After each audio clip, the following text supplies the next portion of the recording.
Hello, good afternoon, and welcome to this press conference after the 8th Association Council with Ukraine. Actually, the first press conference after the summer break, and it's great to see so many of you here in the press room of the Council, but also many of our colleagues also from Ukraine being connected via Zoom. We hope to give you space for questions, but first of all, you will be briefed about the discussions within this Council by High Representative Josep Borrell, who is co-chairing with the Ukrainian side. This time, the meeting was chaired by Ukrainian Prime Minister, Mr. Denys Shmyhal, and the Commission was represented by Commissioner Oliver Varhelyi, so they will brief you about the content of the discussions, and then we will take the questions. High Representative, as always, you are the first to speak. Thank you. Thank you, Prime Minister. Thank you, Commissioner. Thank you to all of you who are attending this press conference. Prime Minister, last time we had this meeting, this Association Council meeting, it was in February, and it was before, just before, the Russia aggression against your country. The world is a very different place today, 1 year later. We are living in a completely different situation. But we are continuing meeting together, discussing our association as the main political goal. I am happy that today, for the first time, we are having this council with Ukraine, and Ukraine being a candidate country for European Union membership. Putin wanted to occupy, to destroy, and to colonize Ukraine, and instead he has been pushing Ukraine closer to the European Union. He also has been strengthening our resolve to help to build a modern, a democratic, and independent Ukraine as an integral part of the European family. Putin wanted just the contrary. He could never imagine that 6 months after launching the war, he would be in a situation like this. Ukraine closer to the European Union, and the European Union strengthening our support to you. To build, I repeat it, a modern, democratic, sovereign, independent Ukraine as an integral part of the European family. Prime Minister, dear Denys, this is your first visit to Brussels since the start of the Russian aggression against your country. I promised you in spring, when we met in Kiev, that we will hold this council together in Brussels, and here we are. And I want also to remember that in January, last January, when I visited the Donbass, and I visited to you in Kiev, you told me, I hope that if the Russian attacks us, you will support us. You will at least provide the arms to reject the invasion. And I am proud to say that I promise you that if this is going to happen, we would be supporting you. And we are doing that. And allow me to say that we salute your courage, the courage of the Ukrainian people. You did not kneel in front of a huge, heavily armed aggressor. By the contrary, Ukraine has been standing, fighting for your freedom, for your independence, and on doing that, you are fighting for all of us. As many European leaders have said, your fight is our fight. At stake is the future of our peaceful neighborhood, a fellow democracy, but also the wider principles of the European global security. Not less than that. I said that many times. You don't need applause, you don't need nice words, you don't need rhetoric, you need concrete support, you need physical support, you need weapons, you need the support that goes beyond the European landscape, reaching the rest of the world, explaining to everybody which are the causes and the consequences of this war. And we are providing it. The main message from today's meeting to the whole world is that the European Union will continue supporting Ukraine.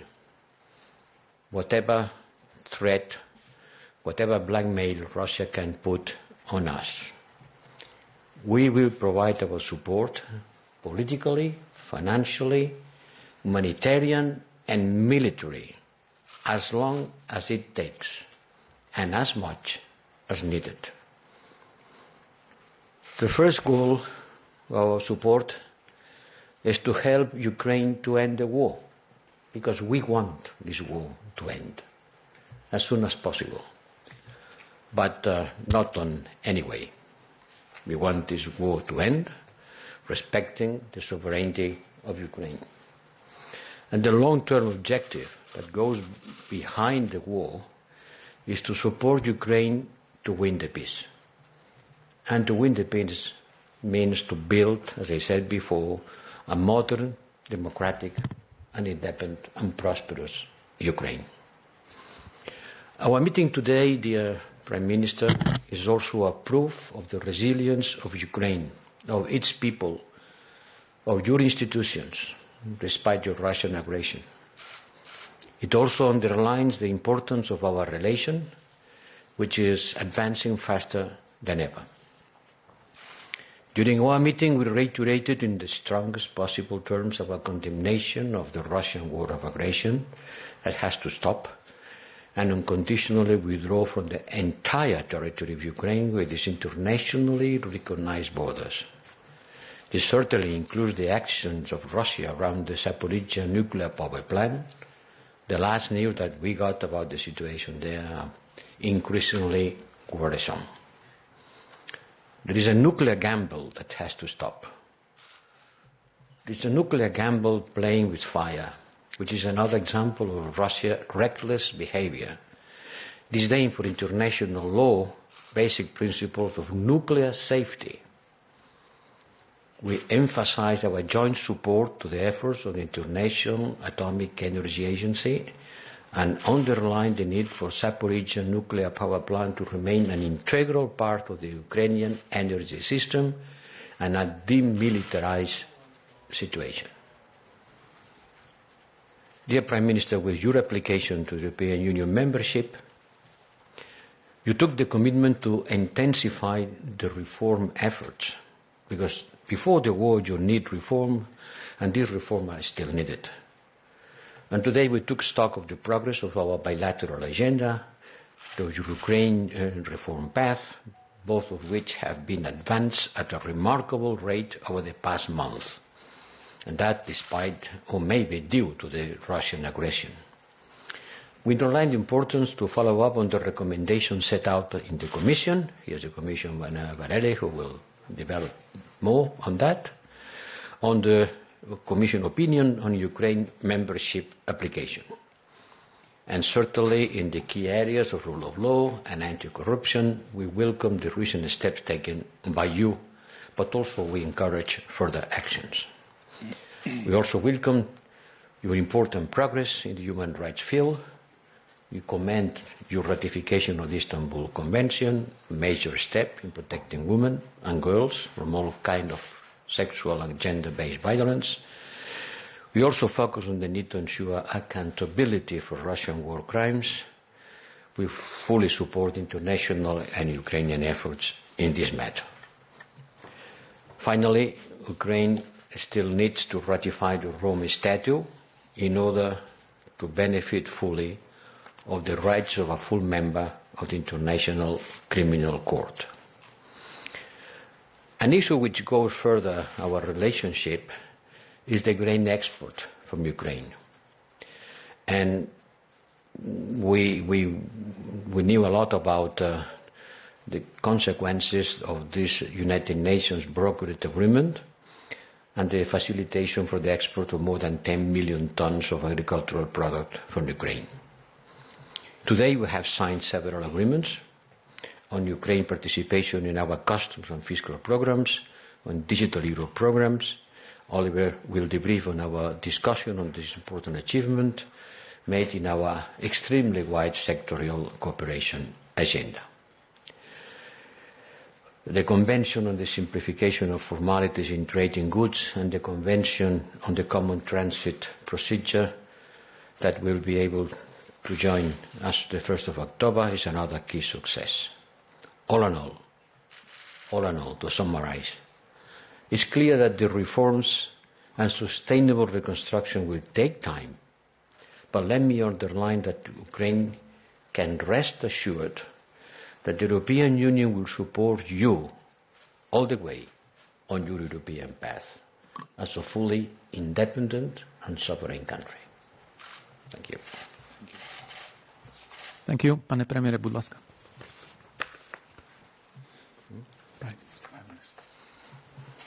Шановний пане високий представник ЄС, шановний пане комісаре, шановні пані і панове, я радий бути тут особисто, радий особистим зустрічам з нашими європейськими партнерами та вдячний за сьогоднішнє плідне засідання Ради асоціації, яке є вже 8-м. Цьогорічне засідання Ради асоціації відбувається на фоні повномасштабної війни Росії проти України, а також безпрецедентних викликів для Росії та для України та Європи в цілому. Сьогодні Україна платить високу ціну за свою незалежність і за наш європейський вибір. Водночас це перше засідання Ради асоціації в новому статусі для України. Україна вдячна ЄС за історичне рішення надати нашій державі статус кандидата. Дякуємо за це. Рішення держав-членів ЄС стало справжньою демонстрацією солідарності з Україною та знаком визнання того, що українці належать до європейської сім'ї. І як ви сьогодні відмітили, шановний пане Жозеп, ми дійсно, незважаючи на війну, зустрічаємося тут, говоримо про європейську інтеграцію, проводимо Раду асоціації, і це наш цивілізаційний вибір бути європейцем, бути частиною Європи. Український народ продемонстрував міцну згуртованість заради європейського майбутнього, і влада України докладе всіх зусиль, щоб шлях нашої держави до повноправного членства в ЄС був також швидким, а не займав роки чи десятиліття. На засіданні Ради асоціації ми обговорили алгоритми дій переходу до переговорного процесу щодо приєднання України до ЄС. Вірю, що спільний підхід дасть змогу нам всім отримати розуміння часових рамок переходу до переговорного процесу щодо членства України в ЄС. Хотів би подякувати партнерам з ЄС за комплексну санкційну військову, фінансову, гуманітарну допомогу в цей вирішальний для нас час. Ми відчули справжнє лідерство ЄС і вдячні за оперативні рішення і таку важливу і вагому допомогу. Україна бореться і буде боротись до перемоги. На жаль, ми не бачимо ознак того, що Росія готова припинити війну. Відтак ми потребуємо більше сучасної зброї. Насамперед це засоби протиповітряної оборони, протиракетної оборони, протикорабельні системи вогню, важка броньована техніка, реактивні системи залпового вогню, літаки, безпілотні літальні апарати. Високо цінуємо доведення до 2,5 мільярдів євро бюджету Європейського фонду миру, призначеного для компенсації витрат держав-членів ЄС на допомогу нашим Збройним силам. Адже посилення оборонних спроможностей наших військових і розширення санкційного тиску на Росію – це два ключових фактори для нашої спільної перемоги. Вдячний за ухвалення 7-го пакету санкцій. Водночас закликаємо партнерів посилювати тиск на державу-агресора передусім через такі заходи, як запровадження повного енергетичного ембарго, а також відключення всіх російських і білоруських банків від системи SWIFT. Сподіваємося на застосування ЄС глобального санкційного режиму за порушення прав людини громадянами Росії на території України до наступного засідання саміту Україна-ЄС. Щиро вдячний за рішення ЄС щодо надання Україні надзвичайної макрофінансової допомоги у розмірі до 9 мільярдів євро. Ми вже отримали з цієї суми перший мільярд євро, що стало суттєвою підтримкою України в ці складні часи. Розраховуємо на якнайшвидшу виплату другого і третього траншу цієї важливої для нас допомоги, пакету допомоги. Сьогодні ми також обговорили спільні кроки щодо інтеграції України у внутрішній ринок Європейського Союзу. Ще до повномасштабної війни ми визначили низку секторальних безвізів, які планували отримати якнайшвидше. Це так звані енергетичний, митний, транспортний, цифровий та економічний безвізи. І незважаючи на всі виклики, можемо говорити про досягнуті результати. Сьогодні хочу подякувати за отримане запрошення на вступ до Конвенції про режим спільного транзиту та Конвенції про спрощення формальностей у торгівлі товарами. Україна вже завершила внутрішньодержавні процедури та готова приєднатись до митного безвізу уже з 1 жовтня цього року. Сьогодні ми також підписали угоди про приєднання України до програм співробітництва з ЄС із митних та податкових питань, митниця і фіскаліс. Участь у цих програмах сприятиме співробітництву в митній і в податковій галузях. Вдячні за високу оцінку України в напрямі цифрових трансформацій та плануємо розширення нашої співпраці з метою інтеграції до єдиного цифрового ринку ЄС. Радий вітати підписання сьогодні угоди з програмою «Цифрова Європа». Програмою ЄС бюджетом у 7,5 мільярдів євро, метою якої є розвиток потенціалу Європи в ключових сферах цифрових технологій. Серед наших подальших пріоритетів – приєднання України до роумінгового простору ЄС. Водночас я вдячний інституціям ЄС та європейським мобільним операторам за оперативне тимчасове рішення щодо зменшення або ліквідацію роумінгових тарифів для українців в цей час.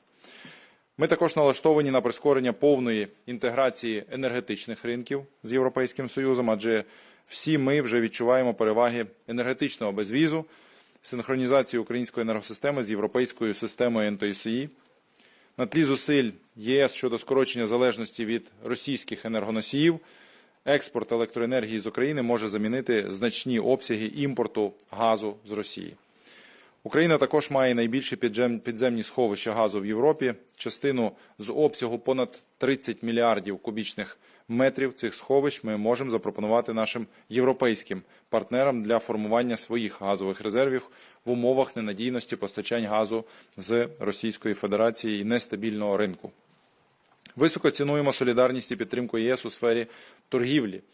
Безпрецедентні заходи щодо тимчасової лібералізації торгівлі вже надають українським виробникам конкретні можливості для нарощування експорту до Європейського Союзу, посилюють нашу економіку і сприяють подальшій інтеграції до внутрішнього ринку ЄС. Впевнений, що ці заходи в рамках економічного безвізу стануть першим кроком на шляху до повної та постійної лібералізації торгівлі між Україною та Європейським Союзом. Серед наших стратегічних пріоритетів також залишається укладення угоди АККА. І ми вітаємо відновлення роботи місії попереднього оцінювання інфраструктури якості та розраховуємо на завершення роботи у якомога стишліші терміни. З кінця червня 2022 року Україна також приєдналась до угоди про лібералізацію автомобільних вантажних перевезень або так званого транспортного безвізу. Ми вдячні Європейському Союзу за те, а також за ініціативу «Шляхи солідарності», що покликане сприяти експорту української агропродукції до ЄС та безперешкодного імпорту інших товарів. Окремо подяка Європейській комісії за схвалення оновлених карт трансєвропейської транспортної мережі TNT. Поширення основних європейських транспортних коридорів на Україну – це насправді потужний сигнал солідарності з нашою країною і серйозний внесок в сприяння експорту з України до ЄС. Розраховуємо також і на швидке включення українських частин річки Дунай, Гирла Бистре і Кілія до TNT. Це сприятиме забезпеченню та прискоренню агроекспорту з України до ЄС та інших країн світу. Це дуже важливо сьогодні. Підсумовуючи, хочу щиро подякувати за плідні та конструктивні переговори сьогодні у колі партнерів, у колі друзів. Ми заклали основи для успішного проведення 25-го саміту Україна-ЄС. Вдячний за позитивну оцінку ЄС досягнутого нами прогресу, впровадження реформ та підтвердження незмінної позиції щодо підтримки нашої держави у протидії російській агресії. Наш євроінтеграційний курс незворотній. Майбутнє України в ЄС, майбутнє ЄС з Україною. Дякую, шановні друзі, шановні колеги. Дякую. Thank you very much. Commissioner, now over to you. Thank you very much. I also want to welcome Prime Minister Shmyhal. And first, of course, we need to applaud the resilience of the people of Ukraine. And of course, for the resistance, the people of Ukraine and its state is showing, and not only that, but the state continues to function under this huge pressure the war is putting Ukraine under. We have, I think, covered many, many topics. All of them have been listed. Let me just grab a few for you. We're pleased, of course, first of all, that Ukraine now is an EU candidate country. This has created already a positive momentum we see in the country for advancing the reforms, despite all the challenges existing. And it is therefore very important that Ukraine has taken a keen interest in this, but also that it pursues this keen interest throughout the process. Of course, the progress of Ukraine towards the EU will require time and serious efforts. And at this stage, we recommend Ukraine to focus on the implementation of the 7 steps foreseen in our opinion and confirmed by the European Council, meaning strengthening the rule of law, fight against corruption and money laundering, as well as ensuring the rights of persons belonging to national minorities as key elements in this context. Of course, needless to say that you can count on our support and our engagement, and of course we are ready to follow this very, very closely with our friends in Kiev and to help the country to move forward on its European path. As the High Representative already mentioned, our bilateral agenda has advanced significantly since the last Association Council, despite the war and Russian aggression against Ukraine. For example, on trade relations, earlier this year, the EU has taken an unprecedented decision by adopting full liberalization of all outstanding duties under the Deep and Comprehensive Free Trade Area, the DCFTA, also known. Moreover, the application of safeguard and anti-dumping measures on imports of Ukrainian steel has also been suspended. We expect these measures to boost the existing trade flows from Ukraine to the EU. Ukraine's association to the Digital Europe program is another good example, where strong bilateral cooperation and an important step in integrating Ukraine into the EU's digital single market has been made. We have also discussed Ukraine's ongoing engagement in implementing its commitments related to the telecommunications services sector, which, if fully met, can lead to an internal market treatment for this sector. I would also particularly like to mention the roaming issue, which was also picked up by the Prime Minister, where we are now exploring legally sound options for associating Ukraine fully within our roaming area to enjoy the same lowered roaming tariffs between the EU and Ukraine. Of course, not only for the markets, but also for the people to be able to maintain contact. We have also recalled the signature earlier this summer of the temporary road transport agreement, which helps to ease the difficult situation in the transport sector. Of course, all these steps put together gradually and surely bring our economies and societies even closer together. Today we have also discussed our ongoing support to Ukraine, which now is at 9.5 billion euros since the start of the war by Russia. And Ukraine has urgent short-term financial needs, and we're working hard to advance as quickly as possible on the disbursement of the remaining assistance of the 9 billion euros macrofinancial assistance decided by the European Council. I'm also pleased that today we've been able to sign, together with the government of Ukraine, a budget support program of €500 million in grants, and this should help the people of Ukraine when it comes to the key challenge of housing, of restarting education and schools, and of course also to help the internally displaced and the refugees in Ukraine. And I do hope that with this we're also contributing in a significant way to consolidate the agriculture sector in Ukraine. In addition to the urgent needs, of course, we have discussed longer-term perspectives, namely the recovery and reconstruction after the war.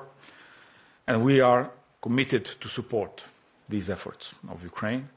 And we are ready to co-lead with the Ukrainian authorities the reconstruction platform, while, of course, counting on the support of our partners as donors to come around and contribute to this effort.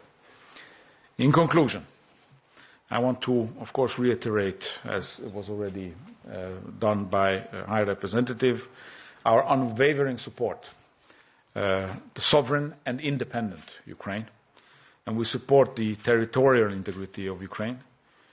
And it is very clear that Russia needs to respect international law, and it has to immediately stop all aggression and return to its borders.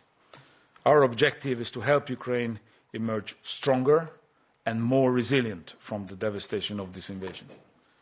Ukraine's future is in the EU. Thank you. Thank you very much. And now we have space for a few questions. First, Dmitro, please, you have a microphone on the left.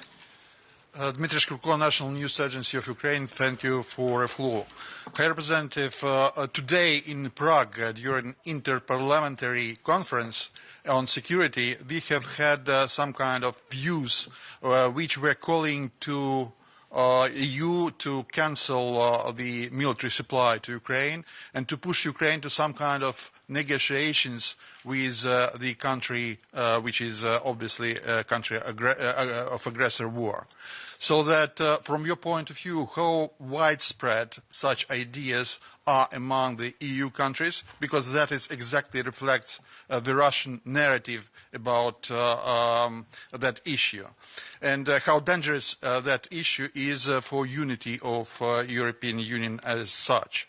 And for Prime Minister Shmyhal, if I may, the European integration and full-scale membership demands consensus between 27 member states. This could be the long process. In the time being, some scientists and academics in EU propose to consider some kind of gradual integration of Ukraine in other European structures, for example, like European Economic Area. How that ideas are acceptable for Ukrainian side. Thank you so much. Well, yes, this morning it was an interparliamentarian meeting. Let me clarify, it was not the European Parliament alone. There were representatives of all member states' parliament, Congress and Senate, which reflects the opinions, the political opinions in the whole European Union member states. And certainly there are people who are in a position which is certainly minoritarian, but they have the right to express their points of view. And some of them express their concerns about the prolongation of the war and how our sanctions and our military support to Ukraine is affecting the war. My interlocutors are the governments, the foreign affairs ministers, and that represents a member state. And what can I say is that in Prague, 1 week ago, it was a clear, complete, unwavering support of all governments represent there to our position. There are political parties, there are members of the European Parliament who have a different opinion, and I answered to them this morning, but they are not representative of the position of the member states. Наша мета – членство в Європейському Союзі. Влада України, суспільство України абсолютно монолітні і налаштовані на досягнення цієї мети. Ми робимо все від нас залежне, все можливе, дуже швидкими темпами. До кінця року ми маємо амбіцію виконати всі 7 умов, які поставлені нам під час надання кандидатства. Ми готові вступати в процедуру переговорів для завершення процедури щодо членства. Безумовно, ми, ви бачите, виконуємо також і ті амбіційні плани по входженню в всі види безвізів: економічний безвіз, транспортний безвіз, цифровий безвіз. Тобто, так ми назвали умовно всі ці угоди і всі ці частинки європейської інтеграції. І, звичайно, частинки мати – це прекрасно і дуже добре, але нас цікавить абсолютно повна інтеграція і членство в Європейському Союзі. В короткі терміни це ціль, це мета українського суспільства, це мета української влади. І, повторю, влада України, як ніколи, монолітна в досягненні цієї цілі. Thank you. Next one, Victor. I've seen your hand. The mic is down the corridor.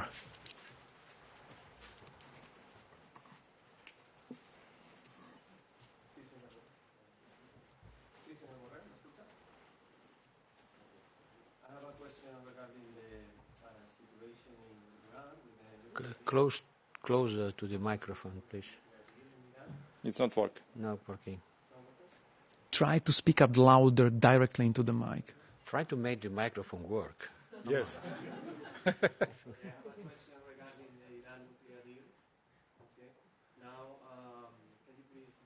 Doesn't work. It's not turned on. Okay. Come on. I have a question regarding the Iran nuclear deal, please. Tehran is asking now for more guarantees and is seeking closure of the investigation of the Atomic International Agency. The investigation is asking to close this proof, and the United States says this is not a constructive position. So I would like to know how do you assess these petitions, if you think this is a reasonable request, as you said, to the previous response. Thank you very much. Well, we haven't been talking about that, no? You know, it was not part of the Association Council. But if you allow me, I will divert our attention from our relations and to provide an answer to this question. Look, let me remind, on the past 8th of August, it means almost 1 month ago, I tabled a carefully balanced text, taking into account all positions of all parties. At a certain moment, my responsibility as coordinator is to say, that's enough. This is the most balanced text I can produce, taking into account all points of view. This text was very well received, and I got a positive feedback from all partners. Then we started a process of interactions, you know, it's an interactive process. And an interactive process is good if it converges. I mean, if the positions are closer after the interaction end than before. And they were converging. They were converging to a closer position. And the initial requests that I received were reasonable from both parts, and they were taken on board without altering the text fundamentally. But then the last interaction is not converging, it's diverging. And the positions are not closer in n+1 than in n. By the contrary, in n+1 are further than in n. That's very much worrisome. If the process doesn't converge, the whole process is in danger. So I have to say that the last answer I got, if the purpose is to close the deal quickly, if the purpose is that, it's not going to help it. It's not going to help it. So what I'm doing, to keep consulting with all other GCPOA participants, and in particular the US, because it's a request that has to be fulfilled by the US in particular, not the only one, and on how to proceed. But I'm sorry to say that I am less confident today than 28 hours before about the convergence of the negotiation process and about the prospects of closing the deal right now. Okay, thank you. Let's go back to Ukraine. We take question from Ukrainian colleagues who are connected mostly from Kiev via Zoom. So I see Sergei Sidorenko was first to raise the hand. Sergei, your mic should be open by now, so you can go ahead. Yeah, thank you. I have a question to both Prime Minister Shmyhal and participants from European side. Пане прем'єр-міністре, я спитаю вас українською мовою, потім колег англійською. Я хочу уточнити про майбутнє України і ЄС, яке ви обговорювали. Ви коротко згадали про те, що ви представили свої позиції з цього приводу. Наскільки я повідомлений, йшла мова про якусь нову схему, про те, як діяти Україні і Євросоюзу далі, враховуючи те, що переговори ще не почалися, а угоду про асоціацію ми вже майже виконали. And the same issue from different perspective for European colleagues. So Ukraine declares that we are about to fulfill, to complete the implementation of the association agreement to the possible degree. And we are about to start negotiations on membership, on accession, I hope so. So do you see some cohesion of association agreement and our pre-accession state? Did you promise something new to Ukrainian Prime Minister? Thank you very much. Promise. Якщо дозволите, я почну. Отже, угода про асоціацію виконана майже на 65%. Ми дуже активно рухаємося в її виконанні і дійсно маємо амбіції завершити доволі швидко виконання. Угоду про асоціацію неможливо підмінити іншими процедурами. Ми маємо виконати всі положення, які прописані і підписані в цій угоді. Паралельно ми виконуємо, взяли на себе зобов'язання виконати 7 умов, які були поставлені разом з наданням Україні статусу кандидата до Європейського Союзу.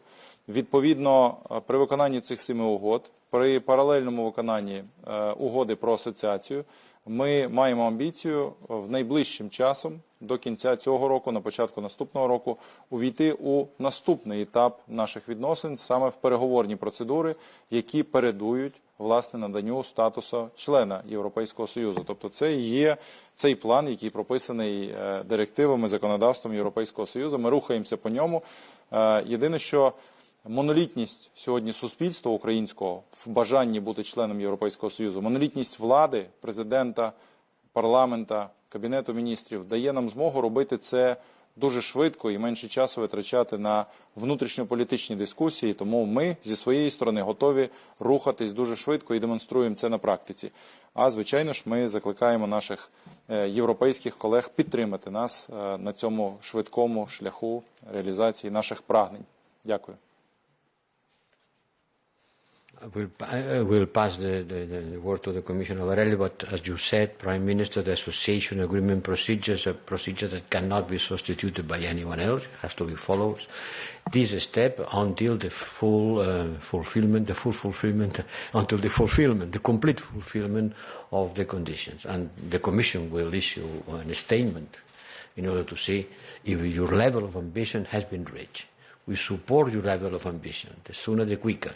And certainly there is a window of opportunity opened by this historical situation.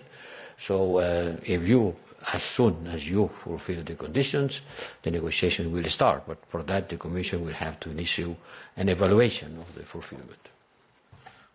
Well, it will sound very boring what I'm going to tell you, but it's the same for everyone when it comes to candidate countries. And that is that enlargement is a merit-based process, and enlargement is always conditional upon fulfilling the Copenhagen criteria. And when you look at our opinion, you see very clearly what needs doing to continue to enjoy the candidate status. These are the 7 criteria where we understand that there is already progress being made. Now, if you want to make a link between the DCFTA and the preparation for membership, of course there is a clear link, which is that through the DCFTA, you already have more or less, it's a guesstimate I think, but more or less 70% of all the acquis of EU law covered by the level of cooperation that we have. Now, Ukraine is advancing in implementing But of course, having a free trade area agreement is different from becoming a member. And of course, the level of responsibility and obligations are different, including the rights that comes with it. Now, when it comes to the EU accession process as such, there's an institutional part and there's a how should I put it, a down-to-earth part. The institutional part is, of course, always characterized by opinions, negotiation chapters, IGCs. You have this jargon. But never forget about the real integration, meaning the real integration of the society and the economy. And this is what we are doing with Ukraine, with the DCFTA, but also it went a bit unnoticed that already back 2 years ago, when we renewed the Eastern Partnership, we have put on the table possibility for any Eastern partner country to come forward and cooperate with us in areas that normally we don't do with third countries. And this is what you are seeing emerging already with Ukraine, like the roaming area or the transit, the customs transit area agreement. These are elements that brings, of course, integration, real integration on the ground immediately already now. So I don't think that it's only an institutional kind of perspective that you should look at when you're looking at the European integration of Ukraine. And of course, now comes the institutional part. We will provide our assessment on Ukraine as candidate country next year, so in 2023. We have just prepared the opinion, and we will still come back with one part of the opinion, which is outstanding, and that is the level of compliance with the EU acquis, and that you should expect coming end of the year. So I think we have a lot of work ahead of us, and it's always an easy exit to talk about dates, to talk about next steps, but I believe in doing the job on the ground first. Thank you. Many thanks, and we are running late, so one last question briefly, if possible. Jessica, BBC. Thank you. Jessica Parker from the BBC. Just to the Prime Minister, obviously Nord Stream 1 has been turned off. There's a fresh squeeze on European energy supplies. Are you worried about European will to support Ukraine this coming winter? And if I can just bring up as well, for the High Representative as well, we have a new UK Prime Minister, Liz Truss. Just your message to her, given the ongoing situation in Ukraine, and to the Prime Minister, would you call on Liz Truss to impose a full Russian visa ban as you are on the EU? Thank you. Дякую за ваше питання. Я хочу відповісти наступним чином. Якщо ви подивитесь, я вже говорив про це, вечірні шоу на російських телеканалах, ви побачите там розмови не лише про Україну і про, в лапках, скажімо, спеціальну військову операцію в Україні. Там мова йде про країни Східної Європи, країни Балтії, там мова йде про Німеччину і про інші європейські країни, про загрози з Євросоюзу. Тобто, до чого я це кажу? Що Росія сьогодні воює своєю армією в Україні, але при цьому Росія гібридно воює на європейському континенті з Європейським Союзом. І газовий шантаж, нафтовий шантаж, створення харчової кризи, створення кризи мігрантів, дезінформація, кібератаки – все це елементи великої гібридної війни на європейському континенті, яку створює Російська Федерація і Росія. Тому змученість від війни в Україні, залишення України сам на сам з Росією – це буде лише першим кроком до наступних кроків просування Росії вглиб Європи. І, звичайно, єдиний порятунок є лише єдність Європи між собою всередині, єдність з Україною, єдність з іншими партнерами, з країнами G7, з Сполученими Штатами, з Великою Британією. Тобто в єдності ми зможемо пройти цю зиму з тими запасами газу і з тим виробництвом газу, яке в нас є, з диверсифікацією, з відмовою від залежності від російських енергоресурсів, що є сьогодні насправді гібридною зброєю, а не енергоресурсом. І лише так ми вийдемо всі разом переможцями з цієї війни, коли демократія, коли боротьба за свободу, коли європейські цінності переможуть. І це війна не про холодильник, не про платіжки за газ або за тепло, це війна за цінності, за європейські цінності, за демократію, за свободу на цьому континенті.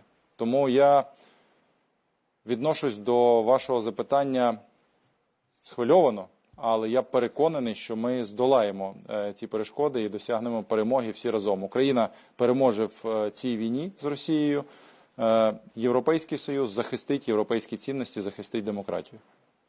Дякую. No. Well, thank you for this question. It's a good opportunity for me to congratulate Liz for her clear victory and for the clear support that she got from the bodies of the Conservative Party to become the next premier in United Kingdom government. I wish her the best. I wish success, and I hope that we are going to have an important contribution in order to improve the relationship between the United Kingdom with the prospects of the full compliance of the Brexit agreement. And I don't see any clear signal or any clear prospect that the United Kingdom will come back soon to the European Union. So I'm not going to stress my brain by imagining what would happen in this case. Okay, thank you. That concludes the press conference. Thank you very much, everyone. Ďakujem, do pobačenia. Have a nice afternoon. Bye.